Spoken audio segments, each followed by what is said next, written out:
स्वामी काज गुरु भक्ती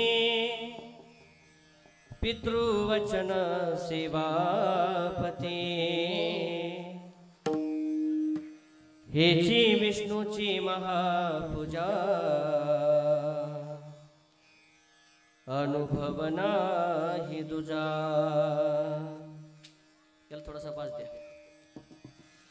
सत्य बोले मुखे सत्य बोले मुखे दुखवी अनेकांच्या दुखे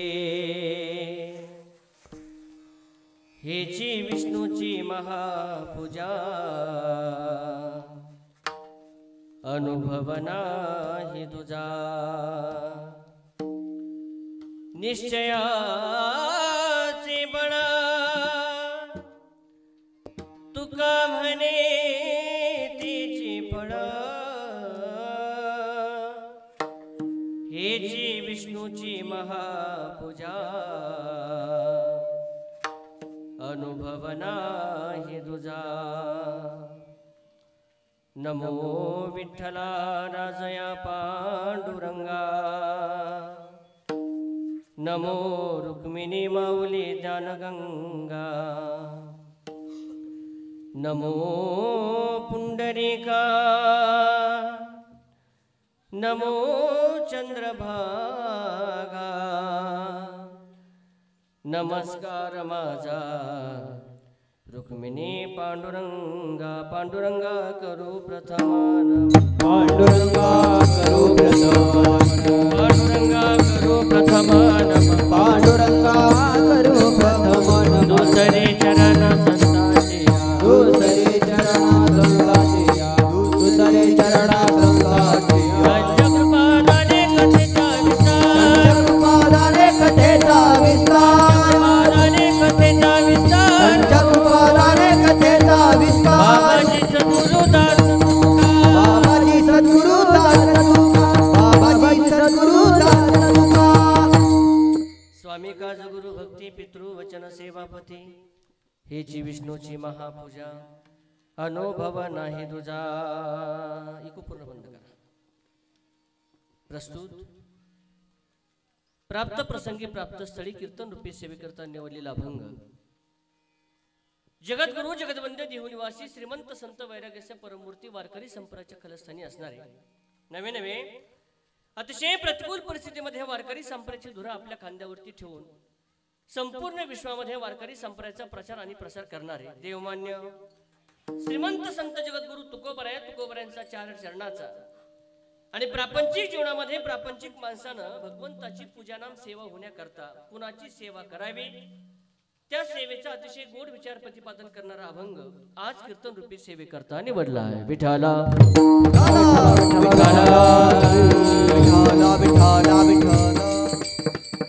तुकोबरा सांगतात नोकरानं आपल्या मालकाची प्रामाणिक सेवा करणं ही भगवान विष्णूची पूजा आहे। एखाद्या सत शिष्यानं आपल्या गुरु महाराजांची प्रामाणिक सेवा करणं ही भगवान विष्णूची पूजा आहे। एखाद्या मुलानं आपल्या आई वडिलांची प्रामाणिक सेवा करणं ही भगवान विष्णूची पूजा आहे आणि एखाद्या पत्नीनं आपल्या पतीची प्रामाणिक सेवा करणं ही भगवान विष्णूची पूजा आहे।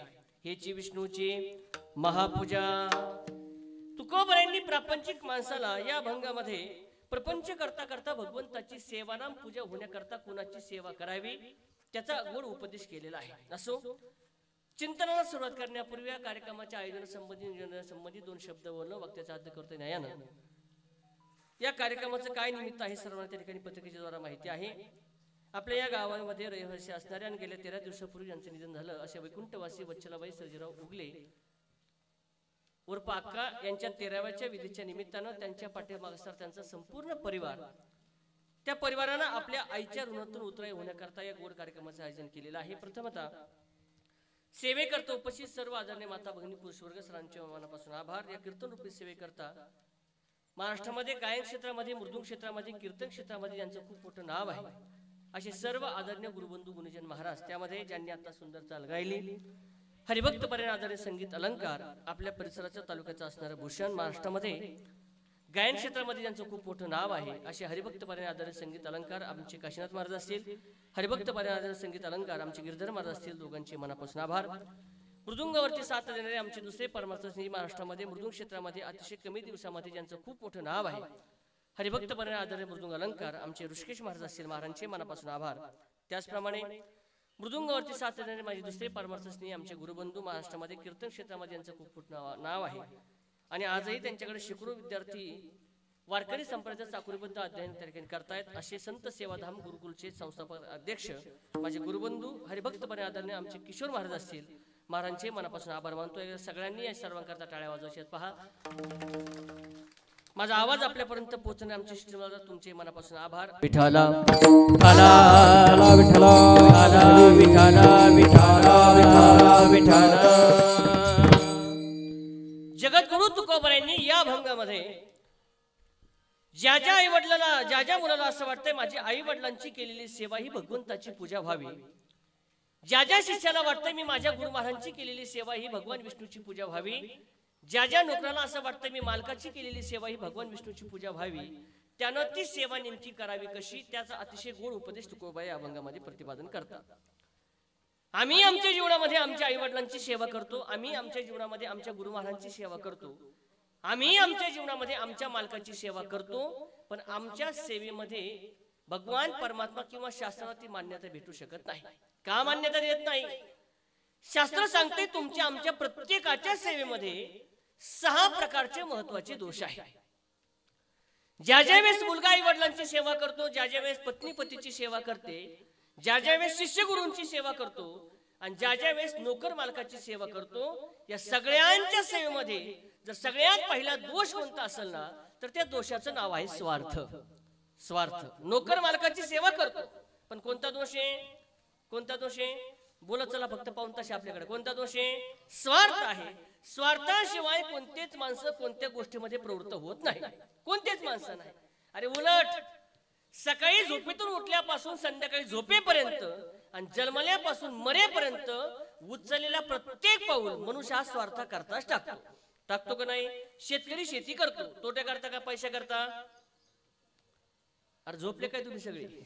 तोट्या करता का पैसा करता? पैसा करता, बरोबर आहे. व्यापार लोक व्यापार करतात, तोट्या करता का पैसा करता? डॉक्टर लोक डॉक्टर करतात, तोट्या करता का पैसा करता? बोला चला, आम्ही कीर्तन करतो, तोट्या करता का पैसा करता? आता मोठा आवाज आम्हाला माहिती. जगातला जर स्वार्थ वजा केला तर माणसाचं जीवन दगड झाल्याशिवाय राहत नाही. हा, अरे प्रत्येक माणसाचा काही ना काही स्वार्थ आपल्या सेवेमध्ये आहेच आहे. सेवेमध्ये नोकर मालकाची सेवा करतो तर स्वार्थ नावाचा दोष आहे. कसा स्वार्थ आहे? लक्षपूर्वक ऐका. 30 दिवस मालकाची सेवा करणं ही झाली सेवा, पण 1 तारखेला पगाराकरता मालकाच्या पुढे जाऊन उभा राहणं हा झाला सेवेतला स्वार्थ. हा, शिष्य गुरु महाराजांची सेवा करतो, स्वार्थ नावाचा दोष आहे. कसा स्वार्थ आहे? उलट शिष्य ज्या ज्या वेळेस एखाद्या गुरुकडे गुरु घरी आश्रमामध्ये शिकण्याकरता जातो, शिकण्याचा हा स्वार्थच आहे. कुणाला पकवा शिकावं वाटतंय, कुणाला कीर्तन शिकावं वाटतंय, कुणाला गायन शिकावं वाटतंय, याचा अर्थ असा प्रत्येकाच्या सेवेमध्ये स्वार्थ आहे. मग का हो महाराज, जगाच्या पाठीवरती निस्वार्थी अशी सेवा केलेलं कोणतं उदाहरण आहे का? लक्षपूर्वक ऐका. सगळ्याच गोष्टीमध्ये जर आम्ही बारीक विचार केला तर आमच्या डोळ्यासमोर निस्वार्थी सेवेचं जर एकमेव उदाहरण कोणतं असेल ना तर ते छत्रपती शिवाजी महाराजांचं आहे. हा, छत्रपती शिवाजी महाराजांनी धर्म आणि धर्माच्या करता स्वतःचं संपूर्ण जीवन त्या ठिकाणी खर्च केलं, पण जीवन खर्च करत असताना छत्रपती शिवाजी महाराजांचा स्वार्थ काही समाजाकडून नव्हता, काही स्वार्थ नव्हता. तुम्हाला महाराज कसा निस्वार्थी सेवा आहे? ऐका ना, 5 महत्वाच्या गोष्टी माझ्या छत्रपती शिवाजी महाराजांच्या जीवनातल्या आहेत आणि त्या निस्वार्थी सेवेच्या आहेत. कोणती निस्वार्थी सेवा? छत्रपती शिवाजी महाराजांच्या जीवनातली सगळ्यात पहिली विशेषता कोणती असेल ना तर हजारो गड किल्ले या समाजाकरता आणि धर्माकरता उभा केले, पण एकाही गड किल्ल्याला स्वतःचं नाव दिलं नाही. पहिली विशेषता. दुसरी विशेषता ऐका, माझ्या छत्रपती शिवाजी महाराजांनी सत्तेचा वापर स्वतः करता आणि कुटुंबा करता केला नाही, ही छत्रपती शिवाजी महाराजांची दुसरी विशेषता आहे. तिसरी विशेषता, छत्रपती शिवाजी महाराजांनी ज्या ज्या वेळेस या राज्याचा त्या ठिकाणी उल्लेख केला तर माझं राज्य म्हणून एकाही ठिकाणी आम्हाला उल्लेख पाहायला भेटत नाही. उल्लेख करत असताना छत्रपती शिवाजी राजांनी महत्वाचं वाक्य वापरलं, रयतेचं राज्य. ही तिसरी विशेषता. आणि चौथी विशेषता माझ्या छत्रपती शिवाजी महाराजांच्या जीवनातली आहे, हजारो राजे ज्या जगाच्या पाठीवरती होऊन गेले असतील गड्या, पण स्वतःच्या दरबारामध्ये ज्या राजानं कधी स्त्रीला त्या ठिकाणी नाचवलं नाही, ही विशेषता जर कोणाची असेल ना तर ती छत्रपती शिवाजी महाराजांची आहे. विठाला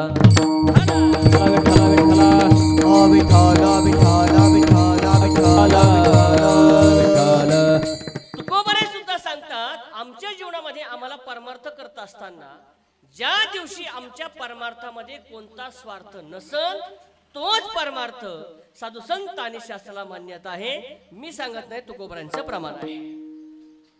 निष्काम निश्चळ विठ्ठली विश्वास, निष्काम निश्चळ विठ्ठली विश्वास.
विठ्ठली विश्वास. निष्काम शब्दाचा अर्थ होतो निस्वार्थी. इको बंदच करा गाड्या, डबल आवाज येतोय. निस्वार्थी जोपर्यंत आम्ही सेवा करत नाही ती सेवा भगवंताला अथवा शास्त्राला मान्य होऊ शकत नाही. निस्वार्थी, पण निस्वार्थी सेवा करायला कोणी आज मोकळं नाही. बरोबर आहे का नाही? कोण सेवा निस्वार्थी करतंय? नाही. प्रत्येकाच्या सेवेमध्ये काही ना काही स्वार्थ आहे. पुढचं वाक्य ऐका. जोपर्यंत आमच्या सेवेमध्ये स्वार्थ आहे ती सेवा भगवंताला मान्य होऊ शकत नाही. आणि त्याच्या पुढे वाक्य सांगू तुम्हाला. तुम्ही ज्या दिवशी निस्वार्थी सेवा केली भगवान परमात्मा आम्हाला अपेक्षेपेक्षा जास्त दिल्याशिवाय राहत नाही. कळतंय का वाक्य? आम्ही सेवा करतो, आम्ही मंदिरामध्ये नारळ फोडतो, नारळ फोडतो. नारळ केवढ्याचा आहे? 20 रुपयाचा. नारळ केवढ्याचा आहे? बोलत चला. नारळ केवढ्याचा आहे? 20 रुपयाचा. एकदा 20 रुपयाचा नारळ फोडला, हा मुलगा झाला पाहिजे, नोकरी लागली पाहिजे, लग्न झालं पाहिजे, सुनबाई चांगली भेटली पाहिजे, बोरला पाणी लागलं पाहिजे, कांद्याला भाव भेटला पाहिजे. नारळ केवढ्याचा आहे? किमान किमती एवढी तरी मागावं माणसानं. हा, पण माणसं देवाच्या पुढे गेले का काही ना काही मागितल्याशिवाय राहत नाही.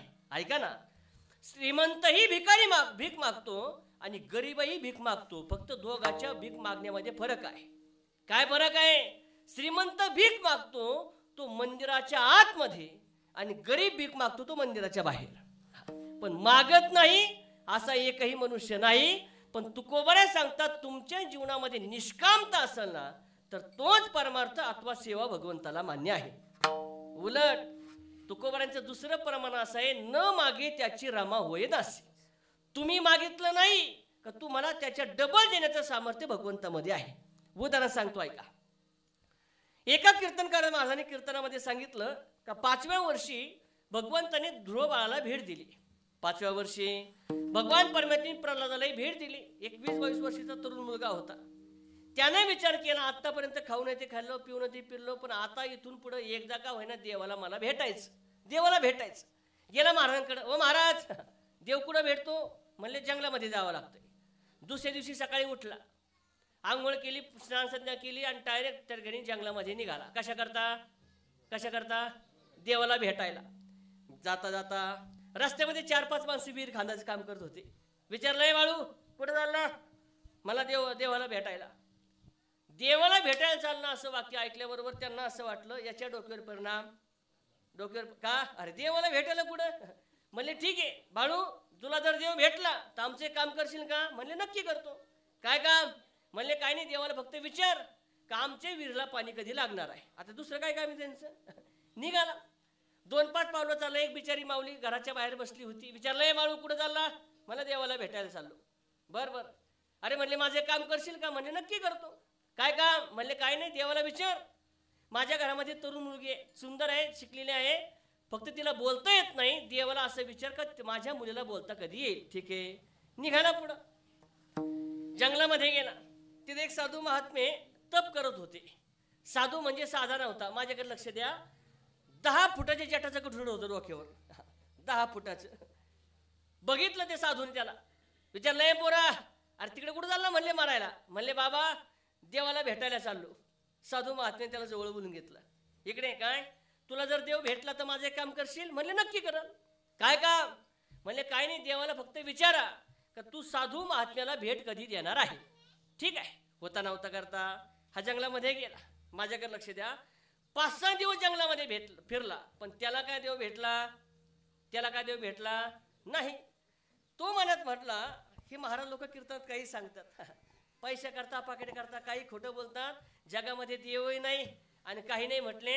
हा महाराज लोकांचा सांगायचा आलाय शब्द मला माहिती तुमच्या तोंडामध्ये. मग आपल्यासारखं ह्या कारणाने ऐकायचं ह्या कारणाने सोडून द्यायचं. म्हटले कशाच्या जगात देव आहे? निघाला गावाकडे, पण पुन्हा विचार केला.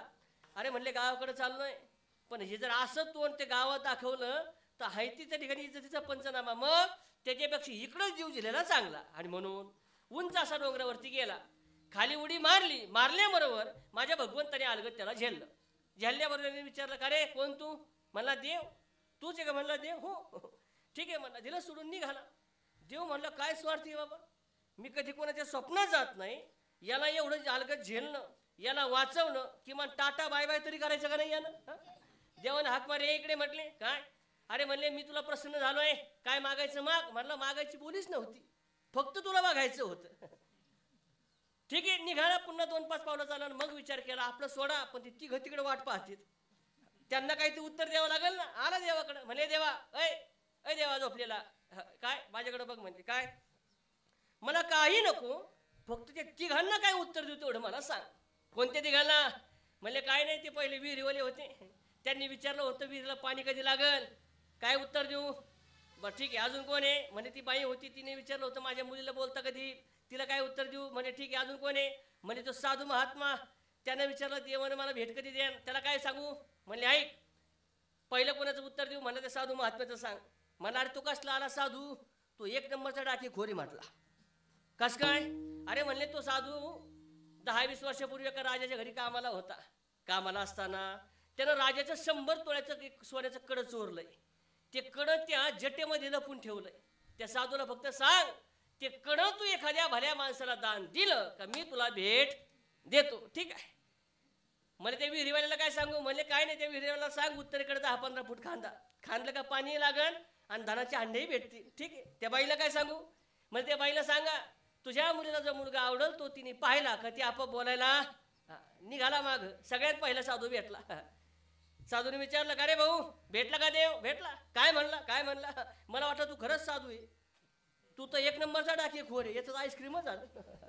याला 100% कळालं याला देवाने भेट दिली. बरं मग काय नाही, काय म्हटला देव? काय नाही म्हटला साधू महाराज, तुम्ही तुमच्या जटेमध्ये जे 100 तोळ्याचं कडं ठेवलंय ना, म्हटले ती एखाद्या भल्या माणसाला दान दिलं का देव म्हटला मी तुम्हाला भेट. त्या साधूनी मनात विचार केला भाऊ तुझ्यापेक्षा भला कोण भेटायचं अजून मला. जेट्यातलं 100 तोळ्याचं सोन्याचं कड काढलं आणि याच्या हातामध्ये दिलं. न मागे त्याची रमाई होय दासी. निघाला पुढं. वीरवाले भेटले. बाळू, अरे भेटला का देव? भेटला. काय म्हटला? काय नाही, देवाने सांगितलंय उत्तरेकडे 10-15 फूट खांदा म्हटली. 10-15 फूट खांदलं. खांदल्याबरोबर भरपूर पाणीही लागलं आणि 5-6 धानाचे हांडेही भेटले. 3 हांडे त्याला आणि 3 हांडे निघाला गावात. ही बिचारी पाहतच होती वाट. कोण? ती बिचारी मुलीची आई. विचारलंय बाळू, देव भेटला? भेटला. काय सांगितलं? काय नाही म्हणले, देवाने सांगितलंय तुझ्या मुलीला जो मुलगा आवडल तो तिने पाहिला का ती आपोआप बोलायला. तेवढ्यामध्ये मुलगी धावत धावत आली. म्हणली, आई कोणाचा आवाज येतो गो? ती म्हणली, बाई माझी मुलगी खरंच बोलली, तूच माझा जावई. कळलं का तुम्हाला? कळलं का तुम्हाला? न मागे त्याची रमा होय दासी. ही झाली निस्वार्थी सेवेची भक्ती किंवा निस्वार्थी सेवेची व्याख्या. पण आमच्या जीवनामध्ये आम्ही जरी भगवंताची भक्ती करतोय, अरे सोडा भक्तीचं उदाहरण, आम्ही जरी समाजसेवा करतोय पण त्या समाजसेवेमध्ये सुद्धा माणसाला काही ना काही स्वार्थ आहे. निस्वार्थी सेवा जर कोणी केली असेल ना तर ती माझे छत्रपती शिवाजी महाराजांनी आणि आमच्या जगद्गुरु तुकोबारायांनी त्याच्यापेक्षा निस्वार्थी सेवेचं उदाहरण आहे. देव देशन धर्मापायी प्राण घेतल हाती. देव देशन धर्मापायी प्राण घेतल हाती. शूर आम्ही सरदार आम्हाला काय कुणाची भीती. असं शूर आम्ही सरदार आम्हाला काय कुणाची भीती. शूर आम्ही सरदार आम्हाला काय कुणाची भीती. शूर आम्ही सरदार आम्हाला काय कुणाची भीती. आईच्या गर्भात उमगली झुंजाराची रीत. आईच्या गर्भात उमगली झुंजाराची रीत. तलवारीची लगीन लागलं जडली वेडी प्रीत. तलवारीची लगीन लागलं जडली वेडी प्रीत. लाख संकटे झेलून घेईन अशी पहाडी छाती. शूर आम्ही सरदार आम्हाला काय कुणाची भीती. देव धर्मान पायी देव धर्मान देशापायी प्राण घेतल हाती. शूर आम्ही सरदार आम्हाला काय कुणाची भीती. शूर आम्ही सरदार आम्हाला काय कुणाची काय कुणाची भीती. पहिला दोष स्वार्थ. तुमच्या आमच्या सेवेतला दुसरा दोष आहे अप्रामाणिकपणा. आजही कोणी प्रामाणिक सेवा करायला तयार नाही. खूप कमी उदाहरणं अशी आहेत की ती त्यांच्या जीवनामध्ये प्रामाणिक सेवा करतात. नोकर मालकाची सेवा करतो, प्रामाणिकपणा पाहायला भेटत नाही. मुलगा आई वडिलांची सेवा करतो, प्रामाणिकपणा पाहायला भेटत नाही. नवे नवे एखादा शिष्य गुरूंची सेवा करतो, त्या सेवेमध्ये सुद्धा प्रामाणिकपणा शक्यतो पाहायला भेटत नाही, भेटतच नाही. अप्रामाणिकपणा हा दोष सध्याच्या काळामध्ये एवढा वाढलाय का आमच्या जीवनामध्ये प्रामाणिक सेवा करणारे माणसं भेटणं म्हणजे हजारो लाखातून एखादा भेटतो. महाराज, लाखातून एखादा. उदाहरण सांगतो ऐका. गुरु महाराजांचा उपवास होता. गुरु महाराजांनी आपल्या शिष्याला बोलून घेतलं. म्हणले, ए बाळा इकडे, काय एवढे 2 रुपये घे आणि दुकानातून मला पेढे घेऊन ये. शिष्य मोठा आज्ञाधारक होता.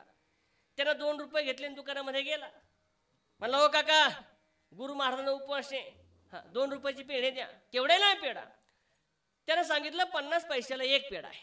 50 पैशाला एक म्हटल्यानंतर 2 रुपयाचे किती आले? आकडे तुमच्या पाठात फक्त सांगत राहा मला. 2 रुपयाचे किती आले? 4 पेढे. दुकानदार त्याला पेढे बांधायला लागला, पण त्यानं सांगितलं ओ काका चांगले का कसे पाहू द्या, गुरु महाराज उपवास आहे. त्या दुकानदाराने एक पेढा घेतला, त्याच्या हातामध्ये दिला, म्हणले आवडला तर घे नाही तर दुसऱ्या दुकानाचा. त्यानं पेढा घेतला, हातामध्ये दिला, त्या ठिकाणी खाल्ला, आवडला तो म्हणला ओ द्या 2 रुपयाचे पेढे. त्या दुकानदारानं 3च पेढे कागदात बांधले याच्या हातामध्ये दिले. अप्रामाणिकपणा सांगतो बरं का. तो म्हणला का हो काका काय धोतर घातलं म्हणजे काय येणं समजतं तुम्ही आम्हाला? काय झालं? अहो तुम्ही सांगितलं 50 पैशाला एक पेढा आहे, मग 2 रुपयाचे किती आले पाहिजे? 4. तुम्ही 3च पेढे कसे दिले? त्या दुकानदारानं सांगितलं भाऊ नमुन्याने जो पेढा खाल्ला त्याचा हिशोब पुढे धरायचा, आणि एवढा जर उधामाधा केला तर माझी दुकानदारी चालेल का? म्हटले ठीक आहे. 3च पेढे त्यानं हातामध्ये ते कागदामध्ये बांधले, हातामध्ये दिले, तो शिष्य निघाला. जाता जाता पेढेकडे पाहता पाहता त्या शिष्यानं असा विचार केला, आता कागदात 3 पेढे आहेत, याची दीड तर वाटणी करता येईना, बरोबर आहे ना? आणि आपल्याकडे जुनी म्हणे 3 ती घडं. हा बोला चला मोठं एकदम. त्यानं विचार केला समजा यातला मी आणखीन एक पेढा खाल्ला तर खाली राहिले, हा म्हणजे गुरु महाराजांच्याही डोक्याला त्रास नको आणि माझ्याही डोक्याला त्रास नको, म्हणून आणखीन एक पेढा उचलला. 2च पेढे कागदामध्ये राहिले. आश्रमाच्या दिशेने निघाला, गेट जवळ आला. पुन्हा पेढेकडे पाहता पाहता विचार करतो या कागदामध्ये जरी 2 पेढे असले तरी एक पेढा मला दिल्याशिवाय गुरु महाराज पेढा खाणार, मग तिथं खाल्ला काय? आणि तुम्हाला यातला चांगला अनुभव दिसतोय बरं का. आता त्यानं आणखीन एक पेढा उचलला, एकच पेढा कागदामध्ये राहिला. गुरु महाराजांच्या समोर गेला, पाय वगैरे पडला, म्हणले महाराज काय आणले पेढे? गुरु महाराजांनी कागद उघडला, पायला एकच पेढा होता. गुरु महाराजांनी विचार केला का रे खावा एवढा मग कधी बसून झाला, 2 रुपयाचे एकच पेढा कसा आला? म्हणला महाराज 2 रुपयाचे एक नाही 4 पेढे आले होते 4. मग त्याचं झालं असं, नमुन्यावर एक खाल्ला, खाली राहिले 3. तुम्हाला वाटणी करायला त्रास नको म्हणून अजून एक खाल्ला, खाली राहिले 2. म्हटलं तुम्ही तिथे गेला मला देणारच आहे, मग तिथं खाल्ला काय? आणि म्हणून खाल्ला 1. हा एक पेढा मी तुमच्या समोर आणून ठेवला. गुरु महाराज राग आला, म्हणजे मूर्खा गाढवा अक्कल आहे का तुला? मला न विचारता तू पेढा खाल्लाच कसा? त्यानं महाराजांच्या पुढचा पेढा उचलला आणि तोंडा टाकला, म्हणला असा खाल्ला. कळलं का तुम्हाला? याची विष्णूची नाही. आम्ही ज्यावेळेस भगवंताची सेवा करतोय, गुरु महाराजांची सेवा करतोय, जसा आमच्या सेवेतला पहिला दोष आहे स्वार्थ, तसा दुसरा दोष आहे अप्रामाणिकपणा. ऐका, तुमच्या आमच्या सेवेतला तिसरा दोष आहे अविवेक. विचारपूर्वक कुणी सेवा करत नाही. सांगू तुम्हाला, आपल्या संप्रदायामध्ये, आपल्या शास्त्रामध्ये, आपल्या धर्मामध्ये 90% चालीरीती ह्या फक्त पीछे से आया ना आगे ढकल दिया, याच्यापेक्षा वेगळं काहीच नाही. 9 दिवस तुम्ही नवरात्रामध्ये उपवास धरता, नवरात्रामध्ये उपवास धरता. नवरात्राच्या उपवासाला डांगर भोपळा भेंडीची भाजी चालती, हे तुम्हाला कोणत्या महाराजांनी सांगितलं? बोला बोला बोला. अर्ज आपल्या काय मागचे तुम्ही सगळ्या खायचं काम चाललं का नाही? खातात माणसं. अरे 9 दिवस नवरात्राचा कडक उपवास करतात आणि 10च्या दिवशी टिंब खातात. ही काय पद्धत आहे? अविवेक. बरेच माणसं असे आहेत महाराज, 50-50 लाखाचे बंगले, पण त्यांच्या बंगल्यामध्ये देवघर नाही. आता वास्तुशांतीचं कीर्तन लोकांनी ठेवलं, 4 ते 6 कीर्तन असलं का सगळ्यात पहिला कार्यक्रम असतो बाबाला बंगला दाखवायचा. बरोबर आहे ना ऋषी महाराज? यांना महाराज म्हणजे सगळा अनुभव आहे. आम्ही 3:30ला तिथं गेलो का त्यानं नंदीबाईसारखा महाराज हाताला धरायचं आणि बंगल्यामध्ये घेऊन जायचं. कशा करता? बंगला दाखवायला नाही, फक्त फुगिरी दाखवायला, दुसरं काही नसतं. त्याने एकदा बंगल्यात आम्हाला घातलं का महाराज 10 लाखाची फरशी, म्हणलं ठीक आहे. 1 लाखाची किचनची ट्रॉली, म्हणलं ठीक आहे. 5 लाखाची पीओपी, म्हणलं ठीक आहे. सगळा बंगला बघितला. त्याला विचारलं का हो तुमच्या बंगल्यामध्ये देवघर दिसत नाही? त्याचं उत्तर आहे का बरं का? ते सांगते महाराज इंजिनिअरिंगच्या प्लॅनिंग मध्ये देवघर बसलं. बरोबर आहे ना? 50 लाखाचा बंगला ज्या भगवंताने दिलाय त्याच्याकरता तुझ्या घरामध्ये 5 बाय 5ची जर जागा नसेल ना, हा तुझ्या भक्तीतला मोठा अविवेक आहे. देवघरच नाही, आणि जरी देवघर असलं तरी रोज तो भगवंताला पूजा करीन, स्नान घालीन असं खात्रीने सांगता येत नाही. खरं बोलत चला. एकदा का त्यानं शिमग्याला पाण्यातून देव हिसाळला, त्याला धुतला सुद्धा म्हणू शकत नाही महाराज. ही वस्तुस्थिती आहे. पुढच्या शिमग्यापर्यंत, पाडव्यापर्यंत त्याची पाण्याची गाठ भेट नाही. अविवेक सांगतोय. जरी एखादा भाग्यवान असेल, देवाची रोज पूजा करत असेल, त्याला स्नान घालीत असेल, तो रोज देवाला नैवेद्य दाखविलच असं खात्रीने सांगता येत, बोला बोला बोला सांगता येत नाही. कधीतरी दाखवला शिंगा पाडव्याला तर निवद, हा नैवेद्य वेगळा आणि निवद वेगळा. नैवेद्य कशाला म्हणतात ऐका पटपट. शास्त्र सांगतंय जेवढं अन्न तुम्हाला रोज स्वतःला खाण्याकरता लागतंय तेवढं अन्न एका ताटामध्ये घ्या. 2 चपात्या, भात, भाजी, ते सगळं त्या ठिकाणी ताट भरल्यानंतर भगवंताच्या समोर ठेवा. त्याला पाणी फिरवा, हात जोडा, देवा तुला जेवढा प्रसाद घ्यायचा तेवढा घे आणि शेष तुझ्या भक्ताकरता ठेव असं म्हणायचं. 10 मिनिटं ताट तिथंच ठेवायचं. 10 मिनिटांनी तेच ताट भगवंताचं प्रसाद म्हणून खायचं. याला म्हणतात नैवेद्य. कळलं आता? आता निवद दोन्ही सांगितलं पाहिजे ना. तो निवद शब्दच कोणत्या कोशातला आहे तुमचं तुम्हालाच माहिती गाड्या. हा तो निवद काय साधा नसतो. निवद रोज दाखवला जात नाही, कधीतरी शिमग्या पाडवला तो निवद दाखवला जातो. तो निवद कोण करतंय ऐका ना. ज्यावेळेस बाईचं पीठ मळून झालं, गॅसवरती तवा गरम होण्याकरता ठेवला का मधल्या काळात जो पदार्थ केला जातो त्याला निवद असं म्हणतात. तो निवद ती बाई स्वतः करीत नाही. 10-12 आपली पोरगी घरामध्ये असती, ते पोरीला सांगते बाई गुड्डी घी निवद ओढून, निवद ओढून. हा म्हणजे आज देवावर मोठा उपकार होणार आहे. आता त्या बिचारी पोरीनी कधी लाटणं हातातच धरलं नाही, नमुन्यावरही देवाचा नंबर लागलाय. मग तिने एकदा निवद लाटायला सुरुवात केली. एक भारताचा नकाशा, एक पाकिस्तानचा नकाशा, एक जपानचा नकाशा, बरोबर आहे ना. आणि त्या उंदराच्या त्या निवदाचा मोठात मोठा बरं का आकार, मोठ्यातल्या मोठ्या उंदराचा कान, एका तव्यावरती कमीत कमी 30-35 निवद.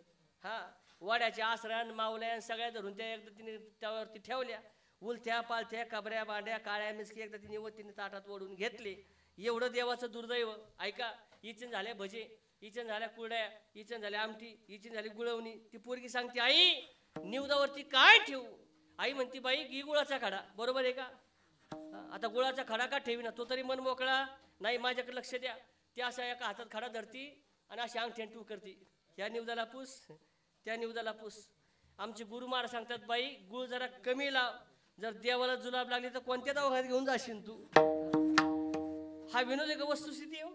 अविवेक. आम्ही आमच्या जीवनामध्ये जो परमार्थ करतो, जी सेवा करतोय ना, त्या सेवेतला तिसरा दोष आहे अविवेक. पहिला दोष आहे स्वार्थ, दुसरा दोष आहे अप्रामाणिकपणा, तिसरा दोष आहे अविवेक. आमच्या सेवेतला चौथा दोष आहे उद्धटपणा.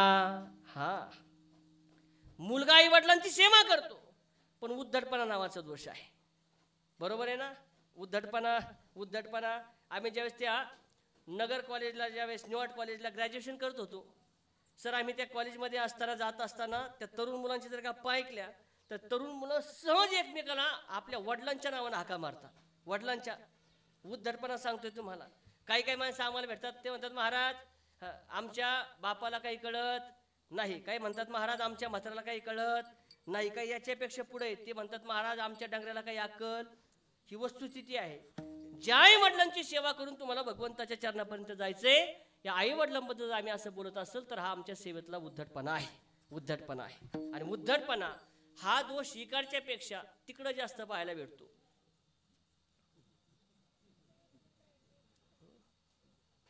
उत्तर प्रदेश तर नाही सांगत, तिथलाच विषय चालला आहे. तुम्हाला वाटत असं हातलाच लांब गेला म्हणजे बाहेरच्या राज्यातला सांगतो काय.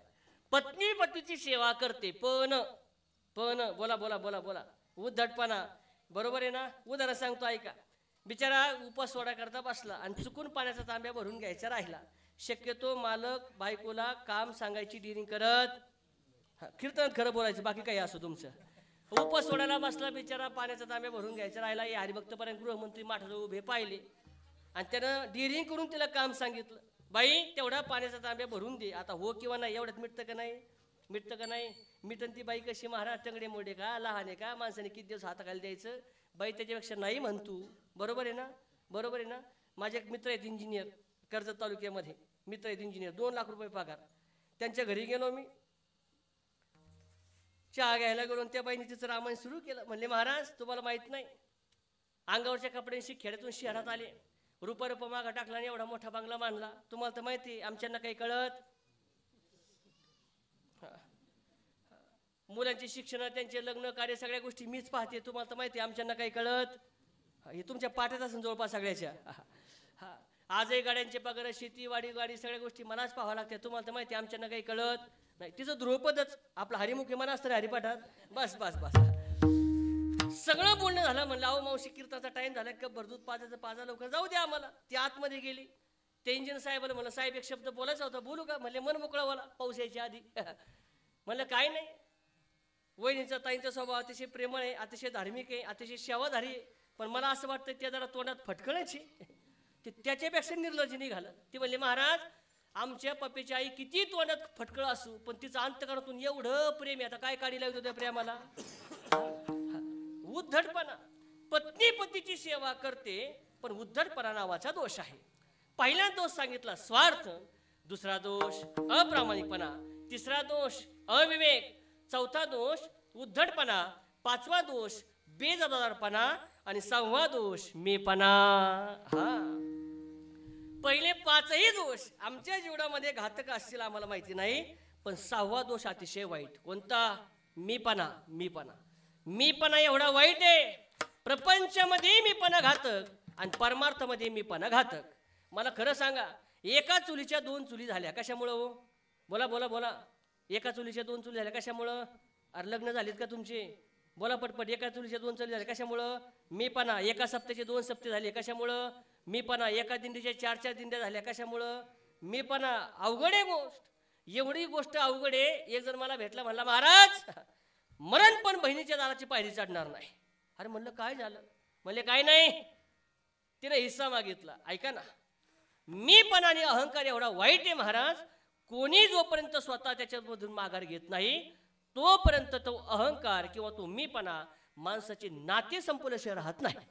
हा, आतापर्यंत गल्लीतले दिल्लीत आलेत फक्त मीपणामुळं, श्रीमंताचे भिकारी झाले फक्त मीपणामुळं, आणि विद्वानाचे मूर्ख झाले ते सुद्धा मीपणामुळं. अहंकार किती वाईट आहे. तुकोबारांच्या प्रमाण ऐका. अहंकार झाला आणि तुका म्हणे वाया गेला. याच्या उलट तुकोबारा सांगतात अहंकार गेला तुका म्हणे देव झाला. तिळभर जरी होयाभिमान मेरू तो समान भार देवा. मीपणाने जर मीपणाचं जर उदाहरण काय पाहायचं ठरलं तर जोपर्यंत आमच्या प्रपंचातला अहंकार जात नाही, आमच्या जीवनातला अहंकार जात नाही, तोपर्यंत आमच्या जीवनामध्ये समाधान भेटू शकत नाही. कुणाला कशाचाही अहंकार आहे महाराज, कशाचाही अहंकार. कुणाला सत्तेचा अहंकार, कुणाला संपत्तीचा अहंकार, कुणाला रूपाचा अहंकार, कुणाला श्रीमंतीचा अहंकार. पण ऐका गड्या, अहंकार जर झाला तर निश्चितपणे तुमच्या प्रपंच अधोगतीला गेल्याशिवाय राहत नाही.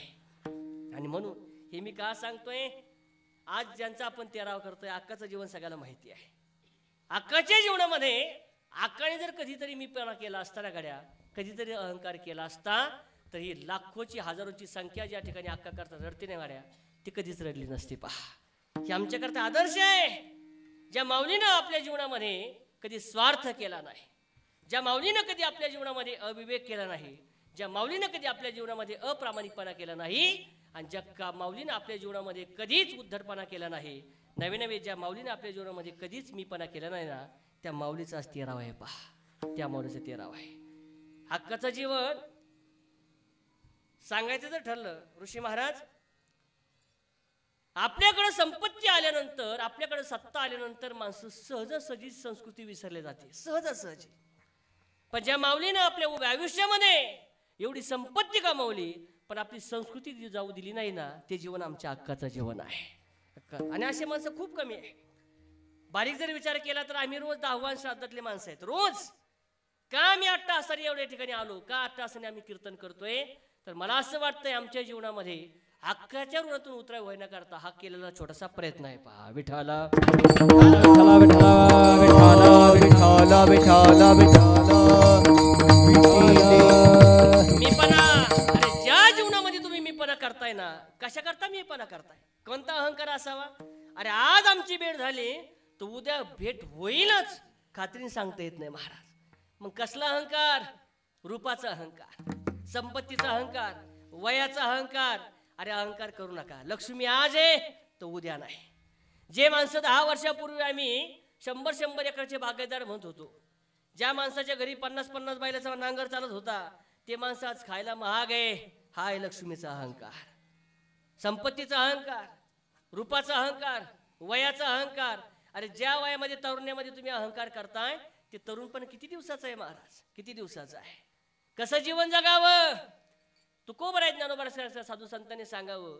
एक पद असं सांगते, आम्ही आमचं जीवन असं जगावं का आमचे जीवन जगत असताना ज्या दिवशी आम्ही लोकांच्या समोर असू त्या दिवशी लोकांच्या चेहऱ्यावरती हसू असावं, आणि ज्या दिवशी आम्ही या जगात नसू ना तर डोळ्यामध्ये आसू असावं. असं माणसाचं जीवन असावं.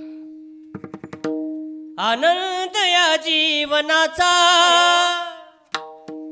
सुगंधा परी दरवळावा,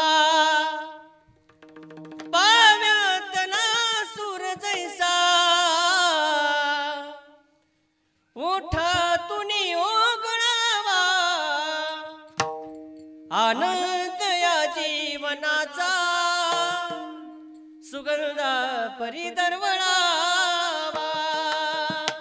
आणि म्हणून आम्ही आमचं जीवन जगत असताना, सेवा करत असताना स्वार्थ नसावा, अविवेक नसावा, अप्रामाणिकपणा नसावा, उद्धटपणा नसावा, बेजबाबदारपणा नसावा आणि मीपणा नसावा. या 6 दोषाने रहित केलेली सेवा तुकोबराय सांगतात, हीच तर आमच्या जीवनामध्ये भगवंताची पूजा आहे. अभंगाचं 2रं चरण. हेची विष्णूची महापूजा, हेची विष्णूची महापूजा,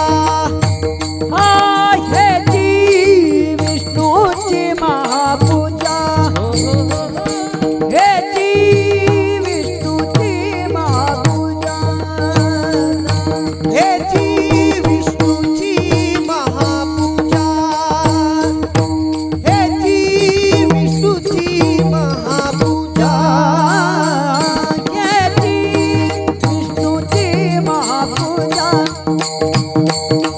हेची विष्णूची महापूजा, अनुभव अनुभव अनुभव अनुभव नाही तुझा, हेची विष्णूची महापूजा, हेची विष्णूची महापूजा. अनुभव अनुभव अनुभव अनुभव नाही तुझा, हेची विष्णूची महापूजा, हेची हेची हेची विष्णूची महापूजा, महापूजा, तुकोबराय सांगतात, आम्ही आमच्या जीवनामध्ये सेवा करत असताना आमच्या सेवेमध्ये स्वार्थ नसावा, आमच्या सेवेमध्ये अप्रामाणिकपणा नसावा, आमच्या सेवेमध्ये उद्धटपणा नसावा, आमच्या सेवेमध्ये बेजबाबदारपणा नसावा आणि आमच्या सेवेमध्ये मीपणा नसावा. या 6 दोषांना रहित जर आम्ही सेवा केली तर तुकोबराय सांगतात, हेची विष्णूची महापूजा. ऐका ना, तुमच्यापैकी जर कोणी म्हणलं, महाराज आम्ही जर तुमचं म्हणणं ऐकलं नाही, आम्ही जर तुमच्या त्या ठिकाणी शास्त्राचं म्हणणं ऐकलं नाही तर आमचा जीवनामध्ये तोटा काय. लक्षपूर्वक ऐका. ज्ञानोबराय तुकोबराय साधू संतांचे विचार जर आम्ही आत्मसात केले नाही तर याच्यामध्ये तोटा संताचा नाही, याच्यामध्ये तोटा आमचाच आहे. कसा आहे आमचा तोटा? तुकोबरायांचं उदाहरण ऐका. तुकोबराय सांगतात, जुन्या काळामध्ये गावगाव तेल काढण्याकरता तेलाचे घाणे राहायचे ना, तेलाचे घाणे गावगाव राहायचे.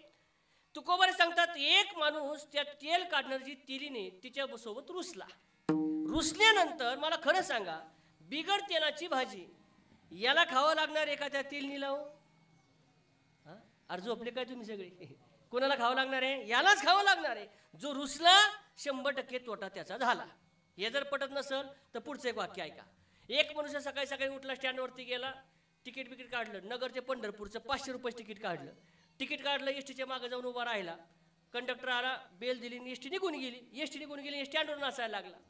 सगळं स्टँड जमा झालं. अरे काय भानगडे, काय झालं तो मला फसवलं. लोक शांत झाले. म्हणले काय झालं, कसं फसवलं? म्हणलं काय नाही, तिकीट काढलं आणि एसटीतच बसलो नाही. आता कोण फसलं? बोला. हे असंच आहे. आम्हाला असं वाटतंय महाराज येणार, 2 तास बडबड करणार, आपण निघून जाणार. याच्यात तोटा महाराजांचा आमचा काहीच तोटा नाही.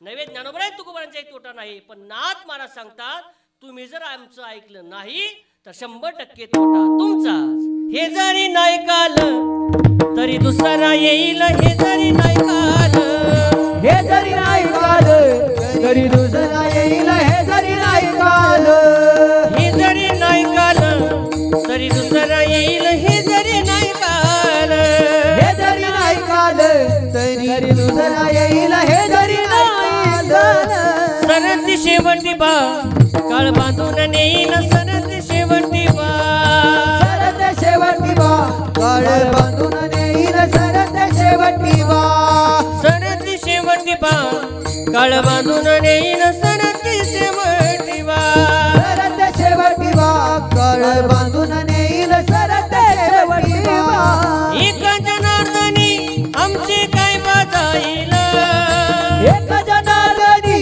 आमचे काय बाजाईल एका जनार्दनी आमचे काय बाजाईल एक जनार्दनी आमचे काय बाजाईल आमचे काय बाजाईल काय बाजाईल काय बाजाईल काय बाजाईल पिंगळा पिंगळा पिंगळा महाद्वारी बोली बोलत देखा पिंगळा महाद्वारी पिंगळा महाद्वारी बोली बोलत देखा पिंगळा महाद्वारी आ पिंगळा महाद्वारी बोली बोलत देखा पिंगळा महाद्वारी पिंगळा महाद्वारी बोली बोलत देखा पिंगळा महाद्वारी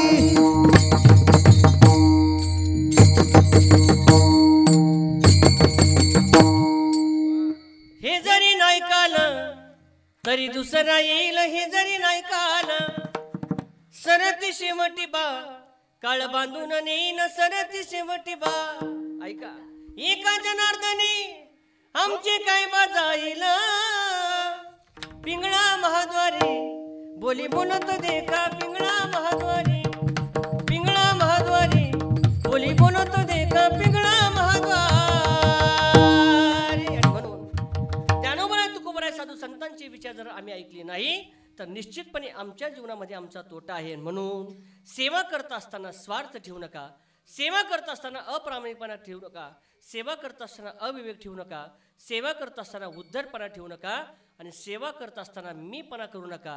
निश्चितपणे तुमची सेवा ही भगवान विष्णूची पूजा झाल्याशिवाय राहणार नाही. हेची विष्णूची महापूजा विठोबा रखुमा विठोबा रखुमाई विठोबा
स्वामी काज गुरु भक्ती पितृ वचन सेवापती हेची विष्णूची महापूजा अनुभव नाही दुजा.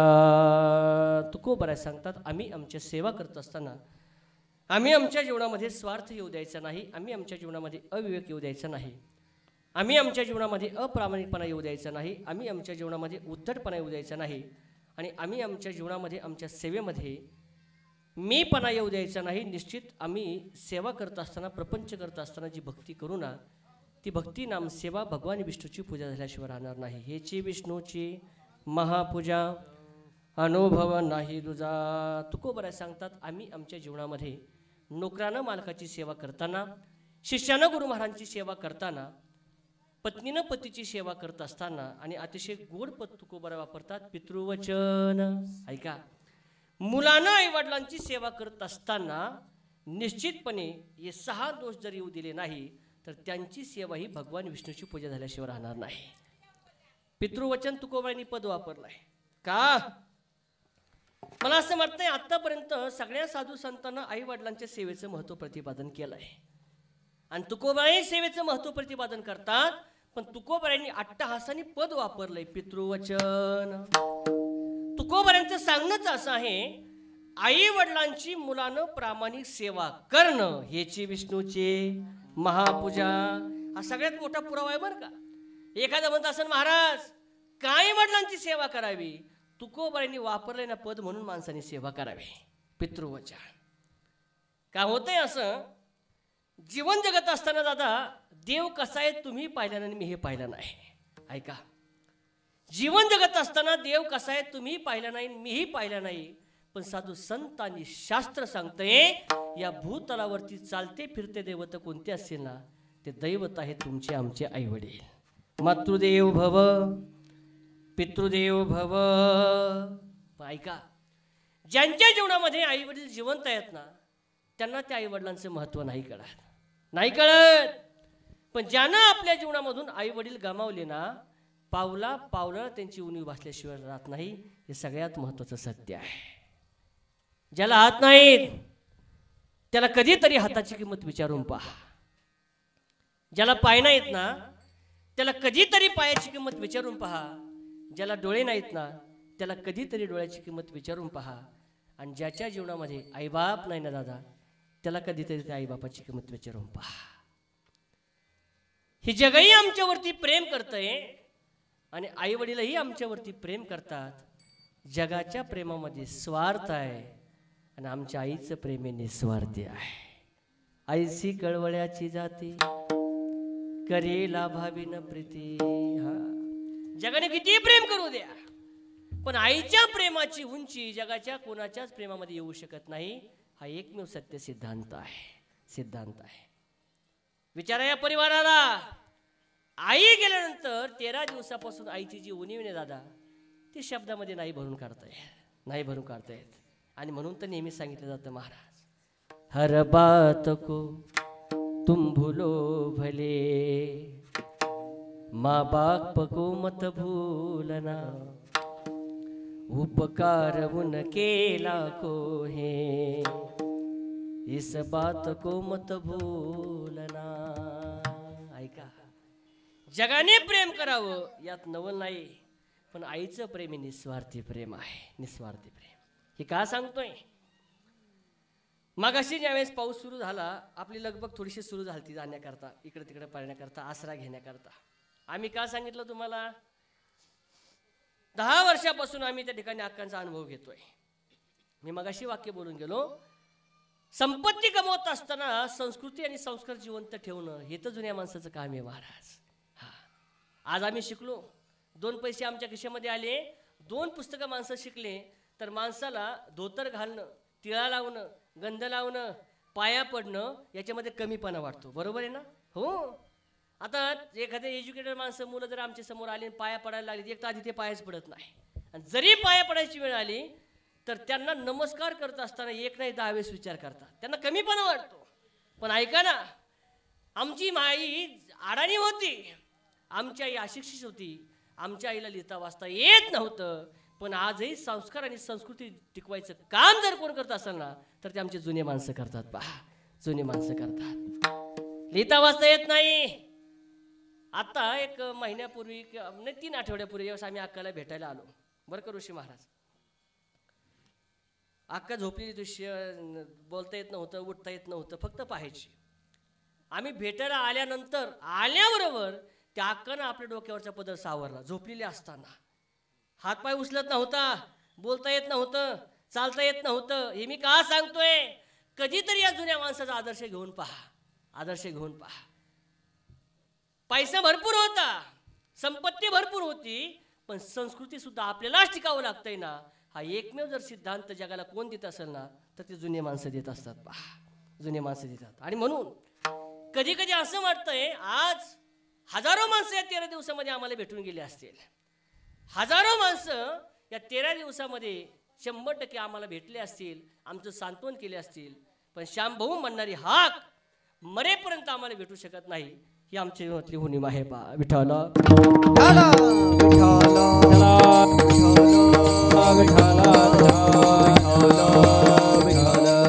कधीतरी आम्ही आमच्या जीवनामध्ये आई वडील जिवंत असताना आई वडिलांची सेवा करा. हे मी का सांगतोय? असं सांगतात मुलाच्या एका टायमाच्या पोटाची व्यवस्था करते तिला आई म्हणतात, आणि आयुष्यभराच्या पोटाच्या शिदूरची व्यवस्था करतो ना तो आमचा बाप असतो. पण या अक्काच्या जीवनामध्ये जर आम्ही बघितलं तर अक्काने आईचीही भूमिका निभावली आणि अक्काने बापाची भूमिका निभावली. ही वस्तुस्थिती आहे, वस्तुस्थिती आहे. अरे स्वतःच्या मुलाला घडवत असताना, स्वतःच्या मुलाला शिकवत असताना त्या आईला आणि त्या बापाला काय त्रास आहे महाराज, जावे त्याच्या वंश तेव्हा कळे. आणि म्हणून आम्ही आमच्या जीवनामध्ये जोपर्यंत आई वडील जिवंत आहेत ना, आई वडिलांची सेवा करा. सांगितलं जातं, ए आई तुझे जर जगामध्ये माझ्यावरती उपकार आहे, त्या उपकाराची जर त्या ठिकाणी परतफेड करायचा जर विचार जरी मनामध्ये आला ना तर ती परतफेड माझ्या जीवनामध्ये कधीच करू शकत नाही. ऐका, बालपणी मी खेळत खेळत होतो जेव्हा ताना, अमृताहुनी गोड पाजलास पान्हा, तुझ्या या उपकाराची हो,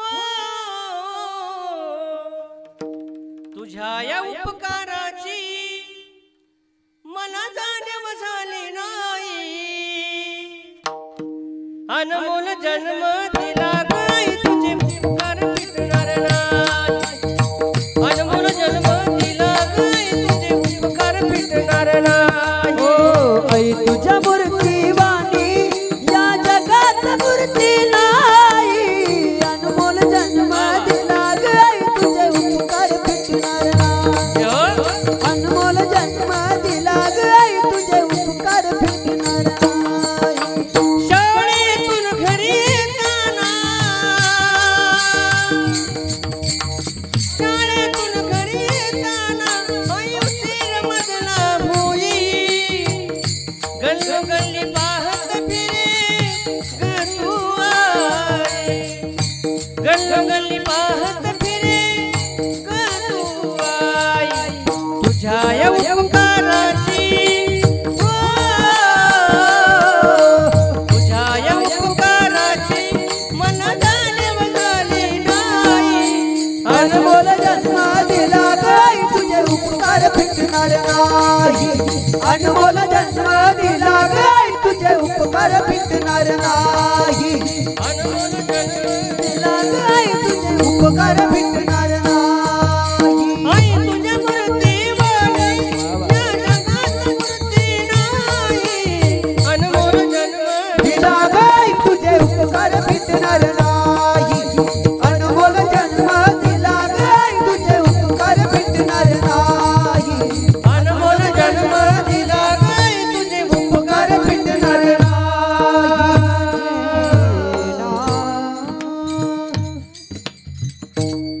शाळेतून घरी येताना आई उशीर मजला होई. गल्लोगल्ली पाहत फिरे ग तू आई. तुझ्या या उपकाराची मला जाणीव झाली नाही. अनमोल जन्म दिला ग आई तुझे उपकार भेटणार नाही. शेवटचे 2 मिनिटं घ्यायची आणि सेवा संपवायची. अरे गुणावरती प्रेम करते ना ती जग आहे गाड्या, आणि अवगुणावरती सुद्धा प्रेम करते ना ती घरातली आई आहे गाड्या, घरातली आई आहे. गुणावरती कोणी प्रेम करत नाही. चांगलं कीर्तन करतात, चांगलं वाजवतात, चांगले गातात, चांगल्या त्या ठिकाणी कथा करतात, जग प्रेम करणारच आहे. पण मुलाच्या अवगुणावरती सुद्धा प्रेम करते ना ती त्या कुटुंबातली आई आहे. 10वीचा निकाल लागला मुलाचा, 2 विषयामध्ये मुलगा नापास झाला. घरी आला रडायला लागला, ए आई काय मला जगायचं नाही. काय झालं? काय नाही, 2 विषय गेले. अरे पण मग जगायचं नाही असं का? नाही मला तुझी नाही भीती वाटत, मला बाबांची भीती वाटते. म्हणले बाळा ऐक ना, 2 विषय गेले ना, जाऊ दे, बाबांची काळजी करू नको म्हणले, त्यांचं बेत मी पाहते बरं का. आई सांगते तुम्हाला, जा आतमध्ये त्या ठिकाणी स्वयंपाकाचं ताट केलं, जेवायचं तेवढं जेवून घे. मुलगा आतमध्ये गेला. संध्याकाळी 5 वाजता मालक घरी आले. घरी आले असताना पाणी दिलं.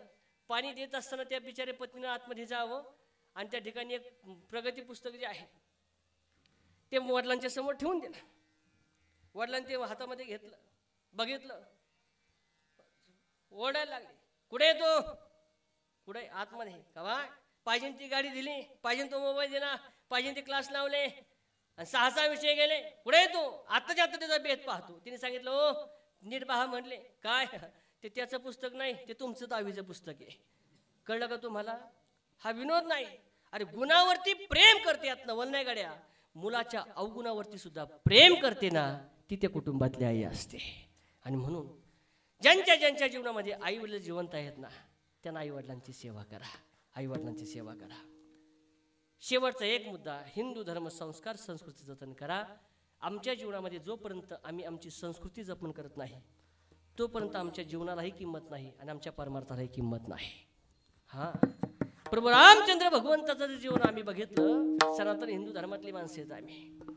आजही रामावरती त्या ठिकाणी आक्षेप घेणारे माणसं पाहायला भेटतात, पण प्रभू रामचंद्र भगवंताचं जीवन हे आमच्याकरता आदर्श आहे. कसा आदर्श आहे? 2 मिनिटाचा दृष्टांतही संपवायचं आहे मला. प्रभू रामचंद्र भगवंताचं आणि रावणाचं घनघोर ज्यावेळी युद्ध झालं, प्रभू रामचंद्र भगवंतांनी रावणाला मारलेलं असताना दिवस त्या ठिकाणी मावळतीकडे चाललाय, सूर्य खाली खाली चाललेला असताना प्रभू रामचंद्र भगवंतांनी एका दगडाजवळ जावं आणि सूर्याकडे बघत मनामध्ये दुःख होतंय. काय दुःख आहे? आज या रणंगावरती हजारो त्या ठिकाणी माणसाचे जीव गेलेत गड्या, याचं दुःख प्रभू रामचंद्र भगवंताला असताना अचानक त्या ठिकाणी रावणाची पत्नी मंदोदरी आली. पहा, मंदोदरी आली, पाठीमागून कोणतरी सावली येत आहे असं प्रभू रामचंद्र भगवंतांनी पाहिलं.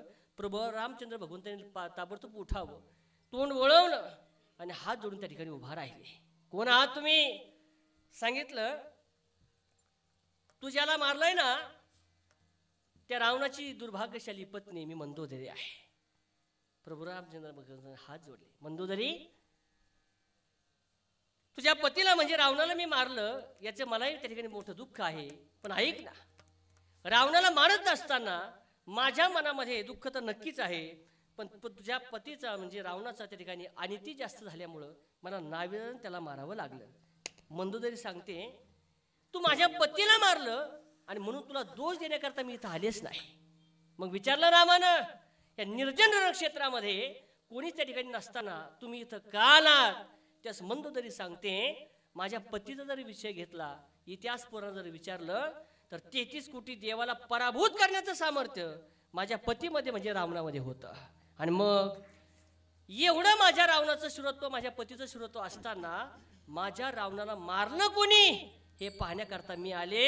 अरे असे माझ्या पतीमध्ये काय नाही जे या माणसामध्ये आहे, ज्यानं माझ्या पतीला मारलं. तेवढ्यामध्ये प्रभू रामचंद्र भगवंत म्हणले, ठीक आहे, तुम्हाला प्रश्नाचं उत्तर भेटलं म्हणले. काय उत्तर आहे? त्यास मंदोदरी सांगते, रामा, एक माझा पती असा होता का माझ्यासारखी सुदर्शन पत्नी असताना सुद्धा वल्कल धारण करणारी सीता, त्या सीतेकडे ज्याचे दूर दृष्टी जावं, वाईट नजर जावं, असा माझा पती होता. आणि एक तू आहेस का पाठीमागून फक्त परिस्थितीची सावली जरी आली तरी हात जोडून उभा राहिला. ही तुझ्यामध्ये आणि माझ्या पतीमध्ये भिन्नता आहे. हे मी का सांगतोय? मर्यादा पुरुषोत्तम ज्याला म्हणतात ना, अशा प्रभू रामचंद्र भगवंताच्या संस्कृतीले आणि संस्कारातले माणसं आहोत आम्ही. ती संस्कृती आणि संस्कार जतन करणं हेच आमचं प्रमुख कर्तव्य आहे. ज्ञानेश्वर ज्ञानेश्वर माऊली, ज्ञानराज माऊली, ज्ञानेश्वर माऊली, ज्ञानराज माऊली, ज्ञानेश्वर माऊली, ज्ञानराज माऊली तुकाराम. स्वामी काज गुरु भक्ती, पितृवचन सेवापती हेची विष्णूची महापूजा. अनुभव नाही तुझा. जगद्गुरु तुकोबरांचा छोटासा संदेश आपल्यापर्यंत पोहोचण्याचं काम केलं. संदेश पोहोच करत असताना, घरी घेऊन जाताना आपण एकच संदेश घेऊन जावा. आम्ही सुद्धा आमची सेवा करत असताना स्वार्थ नसावा. आम्ही सुद्धा आमची सेवा करत असताना अविवेक नसावा. आम्ही सुद्धा आमची सेवा करत असताना अप्रामाणिकपणा नसावा. आणि आम्ही सुद्धा आमची सेवा करत असताना उद्धटपणा, मीपणा नसावा.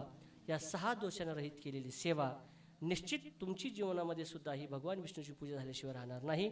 असा तुकोबरांचा छोटासा संदेश आपल्यापर्यंत पोहोचण्याचं काम केलं.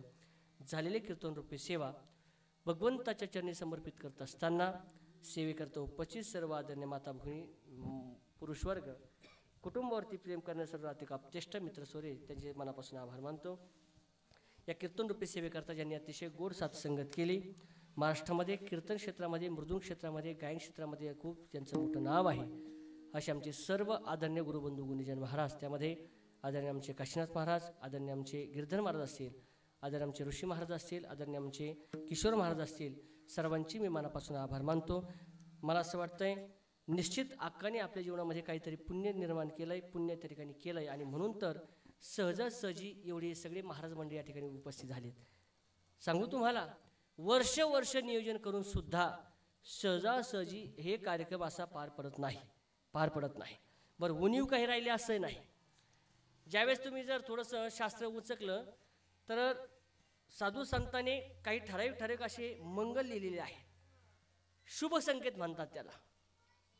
कुठल्याही मंगल कार्यामध्ये 2 थेंब का होण्या पाऊस पडणं हे शास्त्राच्या दृष्टीने शुभ संकेत आहे. आणि म्हणून तेवढं त्या ठिकाणी 10-5 मिनिटं आले, बरोबर आहे ना. हां, ती अक्काने घेतलेली परीक्षा असं ना आपली, पण आपण सुद्धा परीक्षेमध्ये पास झालो बरं का. बघायचं होतं फक्त त्या ज्या माऊलीनं आपलं संपूर्ण आयुष्य उन्हामध्ये पावसामध्ये आपल्याकरता खर्च केलाय, त्या माऊलीकरता जर आम्ही तासभर सुद्धा पावसामध्ये बसत नसल तर मला असं वाटतंय त्या अक्काला सुद्धा आवड नसतं. आणि म्हणून ती घेतलेली परीक्षा आणि निश्चितपणे त्या परीक्षेमध्ये सुद्धा आम्ही पास झालो पहा. आणि म्हणून हे सर्व आमचे उपस्थित आदरणीय गुरुबंधू महाराज त्यांचे मनापासून आभार मानतो. संत सेवाधाम गुरुकुलचे आमचे सगळे विद्यार्थी महाराज त्यांचे मनापासून आभार मानतो. माझा आवाज आपल्यापर्यंत पोहोचणे आमचे शिष्टमंडळ तुमचे मनापासून आभार. त्याचप्रमाणे मला भगवंताच्यांनी एकच प्रार्थना करायची, भगवंता आमच्या अक्कानं तिचे संपूर्ण आयुष्यभर प्रामाणिक कष्ट केलेलेच आहे. आमच्या अक्कानं तिचे संपूर्ण आयुष्यभर प्रपंच करत असताना हा निश्चितपणे निस्वार्थी असा प्रपंच केलाय. प्रामाणिक असं आपलं जीवन जगलेलं आहे. परमार्थाच्या बाबतीत जरी विचार केला तर तिनं संपूर्ण आयुष्यभर अक्कानं त्या ठिकाणी जेवढे देवधर्म असतील, 4ही धाम असतील, तिने तिच्या जीवनामध्ये पूर्ण केलेले आहे. आणि म्हणून या सगळ्या जरी गोष्टी असल्या ना तरी सुद्धा भगवंत आम्हाला एक प्रार्थना करायची, आमच्या अक्काच्या पुढच्या सद्गतिकाचं जर काही पुण्य कमी पडलं असेल, आजच्या अन्नदानातून, आजच्या ज्ञानदानातून जे पुण्य निर्माण होईल, भगवंता ते सगळं पुण्य तू खर्च कर आणि आमच्या अक्कांचा पुढचा मार्ग मोकळा कर. आणि आम्हाला एकच विनंती करायची, कधीतरी पुन्हा एकदा आम्हाला अक्काचं दर्शन व्हावं, अक्काच्या रूपाने पुन्हा एकदा आमच्या कुटुंबामध्ये कोणतरी यावं, एवढीच भगवंतांनी प्रार्थना करतो. का ती अक्काची प्रेम असेल, ती अक्काची माया असेल, त्या अक्काचं त्या ठिकाणी आपुलकी असेल गाड्या, ती पुन्हा कधीतरी आमच्या जीवनामध्ये भेटावं, एवढीच भगवंतांनी प्रार्थना करतो. या सगळ्या परिवारानं, आमचे आदरणीय आमचे मामा असतील, आमचा दादा आहे, भैया आहे, माऊली असतील, या सर्वांनी अतिशय गोड कार्यक्रमाचं नियोजन केलं. ही कार्यक्रमाचं नियोजन करत असताना,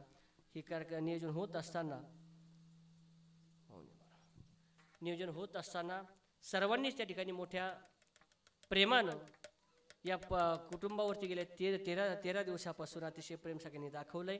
आम्हाला कळायला आल्यानंतर ऋषी महाराज कमीत कमी 4 ते 5 गोण्या साखरेच्या जमल्यात. मला असं वाटतंय अक्कानी संपत्ती तर नक्की कमवली गाड्या, पण तुमच्यासारख्या प्रेमाची माणसं जोडले, ही अक्काच्या जीवनातली सगळ्यात मोठी श्रीमंती आहे. म्हणून आम्हाला एकच शिकायचं आहे.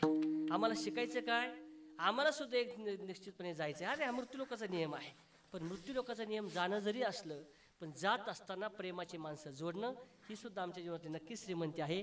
आणि ती श्रीमंती आम्ही नक्की जोडण्याचं काम करू, एवढीच या ठिकाणी प्रार्थना करतो. झालेली कीर्तन रूपी सेवा पुनश्चदा भगवंताच्या चरणी समर्पित करत असताना माझं शेवटचं एकच वाक्य राहील, जितनी मेहरबानी आपने की उतनी मेरी औकात नहीं. ये तो कृपा है ज्ञानेश्वर महाराज तुकाराम महाराज मेरे गुरु महाराज की, वरना मुझमें ऐसी कोई बात नहीं. निश्चयाचे बळ तुका म्हणे तेची फळ, हेची विष्णूची महापूजा अनुभव नाही दुजा. विठ्ठल जय जय विठ्ठल, जय जय विठ्ठल. बोलिले कुरे वेडे वाकोडे उत्तरी, करा क्षमा अपराध आता हे विचारला अधिकार मे आपुला. करा क्षमा अपराध महाराज तुम्ही. तुका म्हणे ज्ञानेश्वरा,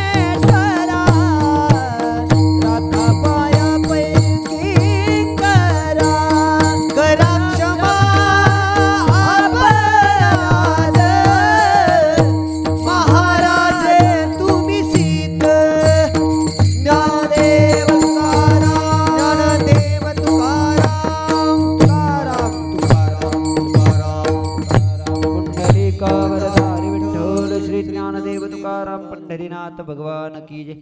कुणी जाग्यावरून उठायचं नाही.